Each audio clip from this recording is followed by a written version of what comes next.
L'éphébie ou l'apprentissage du métier de citoyen à Athènes. Être citoyen, c'est agir, défendre, construire. À Athènes au 5e siècle avant Jésus-Christ, cet idéal était au cœur de la démocratie. Mais comment formait-on les citoyens, ces piliers de la cité ? Grâce à l'éphébie, une période de 2 ans où les jeunes hommes appelés éphèbes, âgés de 18 à 20 ans, suivaient une formation militaire, civique et morale. Cet apprentissage préparait chaque éphèbe à comprendre, défendre et gouverner la cité.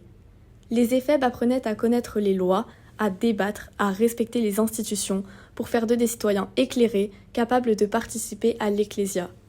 Mais ils étaient aussi formés au maniement des armes pour protéger la cité.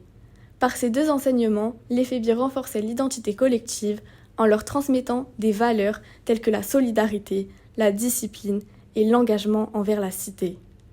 L'éphébie était obligatoire puisque la démocratie athénienne reposait sur une idée simple mais puissante. Être citoyen, ce n'est pas un droit, c'est un devoir. Elle marquait le passage à l'âge adulte et le début de la vie active en tant que citoyen. Cet apprentissage reflétait l'idée que la citoyenneté n'était pas un droit inné, mais un statut qui se méritait et s'acquérait par la formation et l'expérience. Aujourd'hui, l'éphébie n'existe plus, bien que l'on puisse faire un parallèle avec l'ONU, car ces 2 institutions partagent une vision commune qui est de former les individus responsables pour le bien collectif.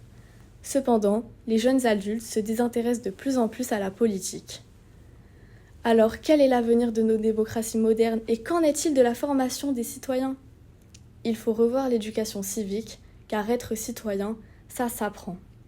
Nous pourrions nous inspirer du modèle de l'éphébie tout en gardant notre identité démocratique, puisque contrairement à cette époque où les citoyens ne représentaient que 10 à 15% de la population, aujourd'hui, la citoyenneté inclut toutes les femmes et les hommes, peu importe leur origine et leur statut social.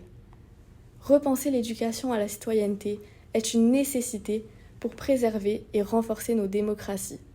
Comme Athènes, nous devons former des citoyens actifs et engagés, car sans eux, aucune société ne peut fonctionner.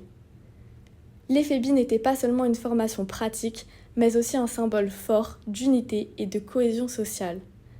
Chaque jeune homme, quel que soit son statut familial, vivait cette expérience au même titre que ses pairs, créant un sentiment d'appartenance et d'égalité devant les devoirs civiques.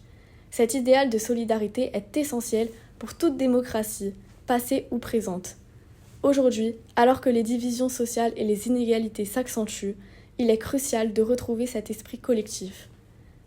La citoyenneté n'est pas qu'une affaire individuelle, c'est un engagement envers une communauté unie par des valeurs communes.